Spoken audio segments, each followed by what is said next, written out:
Danas vam donosimo životnu priču iz samog srca Sarajeva, otkrivajući snalažljivost i hrabrost jednog čovjeka usred životnih izazova. Upoznajte našeg sagovornika koji se suočava s financijskim izazovima bez stalnog posla i bračnog partnera. Ova inspirativna priča počinje u Bakar Babinoj džamiji, gdje smo prvi put sreli našeg Kasima, čime dobijamo uvid u njegov svakodnevni život. Prenosi se od Ebu Hureyre radijallahu anhu da je rekao, vezajući predaju za Allahovog poslanika sallallahu alejhi ve sellem: jak vjernik je bolji i draži Allahu od slabog vjernika, a u obojici je dobro. Nastoji da radiš ono što će ti koristiti i traži pomoć od Allaha, a nemoj klonuti. Kada te neka nedaća pogodi, nemoj reći da sam uradio tako, bilo bi tako i tako, nego reci: Allah je odredio i uradio je što je htio, jer doista da sam otvara šejtanu mogućnost djelovanja. Ovdje se htjelo kazati da je snažan vjernik po svom vjerovanju, a ne snažan tijelo.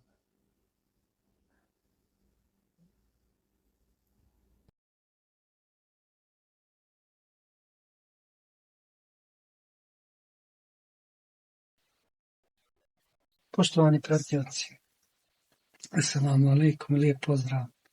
Danas smo ovdje s jednom novom pričom koju vam donosimo iz Sarajeva. S nama je gospodin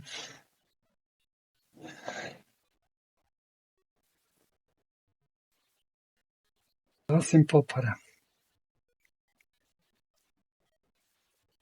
Assalamu alaikum Kasime, hoćeš li nam se malo predstaviti?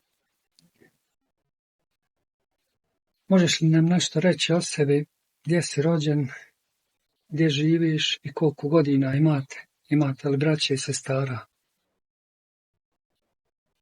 Pa da ja tebi kažem to svako sebi. Nikom je danas ne treba. Trojica su braće umrli, a oni ko da ga i ne.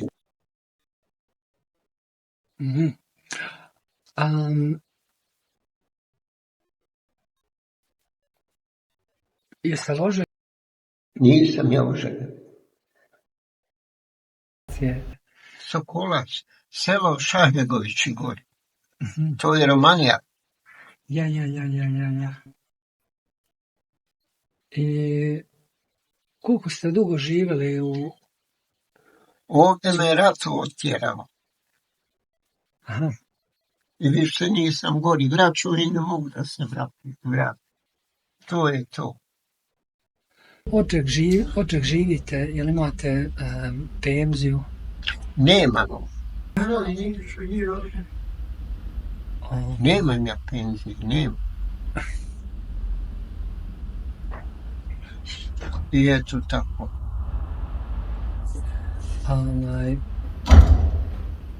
Kako se snalazite za stanovanje i to, jel imate svoju kuću? Nemam svoje kuće. Ja sam otuđen. Jel plaćate kiriju, jel? Pa je da ti kažem to, socijalno mi plaća.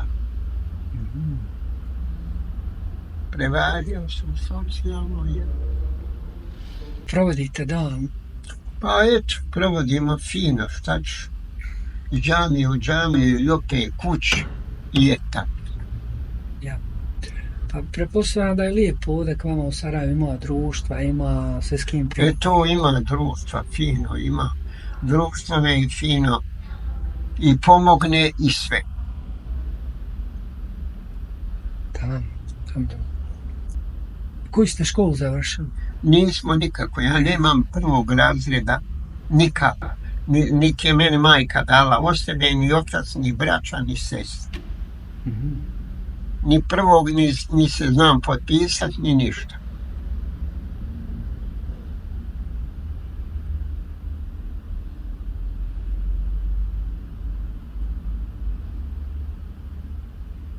Ima li neki savjet koji biste dali mladima, na mladim generacijama, šta biste njima poručili? Pa ne znam da ti pravo kažem, ja bi se preporučio da mi ovako pomognu u novcu i o tome. Ništa drugo.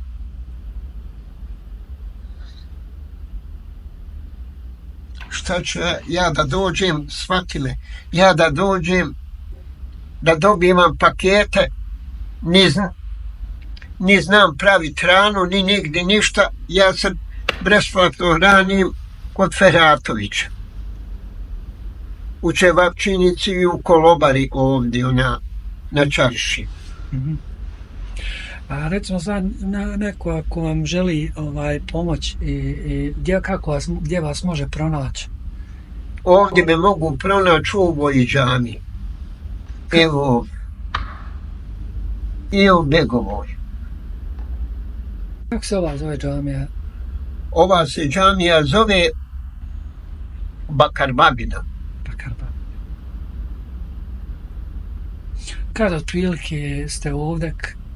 Pa uvijek smo mi ovdje. Podajte Zahidu. Onče, sve. Imate li nešto ovako, neku interesantan doživljaj u životu za podijeliti sa nama? Ma svašta mi je telo da je prvo kafe. Dok sam gori bio na selu, svašta. Prevalen bio. Svašta.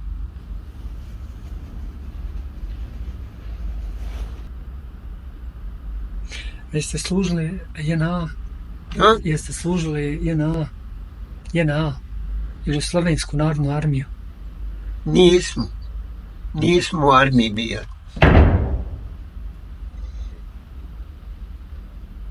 Nisam, ja nisam ni vojske služio, ni ništa.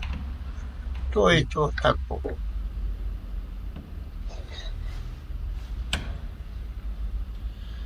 Je vam džamija daleko od kuće? Pa evo ovdje ja dođem. S kombijem ovako odem. Na čaršiju ni kombiji, eto. A najvolim ovdje doći. Fine su sve džamije, Begova i ova ovdje doći. Nekad i u Čaršinsku odem, a ovdje pretežno. Kako zdravlje služi? Pa eto, Boga ima neke i bolesti i tako i nesposobnosti, eto tako, to življe se mora, pošteno.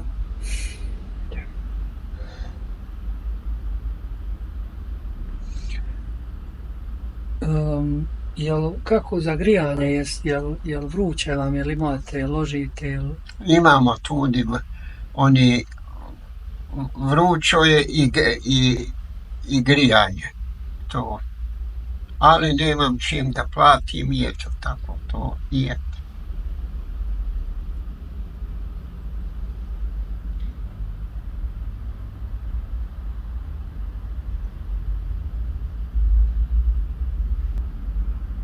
Jeste negdje radili? Nismo. Nije meni majka nikud dala od sebi.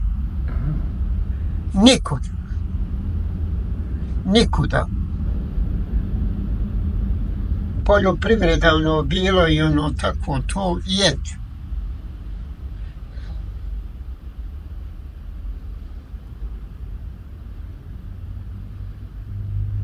Ja sam se isto tako nesposobio. Šta je u pitanju? Ruka malo i nogo.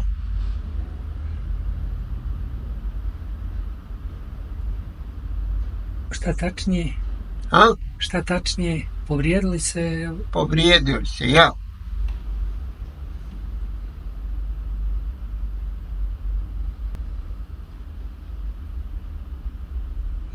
Čime se bavili vaši roditelji? Čime se bavili vaši roditelji? Poljoprivredom, kravama, ovcama i eto tako to.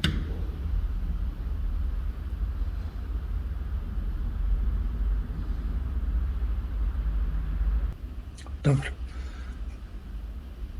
Da vas Allah nagradi Amin Bože. na izdvojenom vremenu.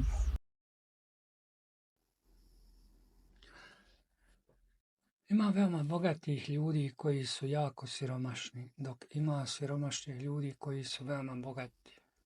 Na ovu neobičnu konstataciju kazuje hadis mutefekun alejh od Ebu Hureyre radijallahu anhu, da je poslanik sallallahu alejhi ve sellem rekao: nije bogatstvo u mnoštvu imetka, bogatstvo je bogatstvo duše. Tumačenje i značenje ovog hadisa jeste da posjedovanje mnoštva imetka, novca, nekretnina, zlata, stoke i slično nije pravo istinsko bogatstvo, jer mnogi imućni i bogati ljudi su siromašni u duši zbog svoje neprestane preokupiranosti i pohlepe da još više sakupe i steknu. Međutim, pravo bogatstvo je bogatstvo duše, a to je da čovjek bude zadovoljan onim što stekne i što mu je Allah odredio od nafake, te da bude neovisan od onoga što je u rukama drugih ljudi.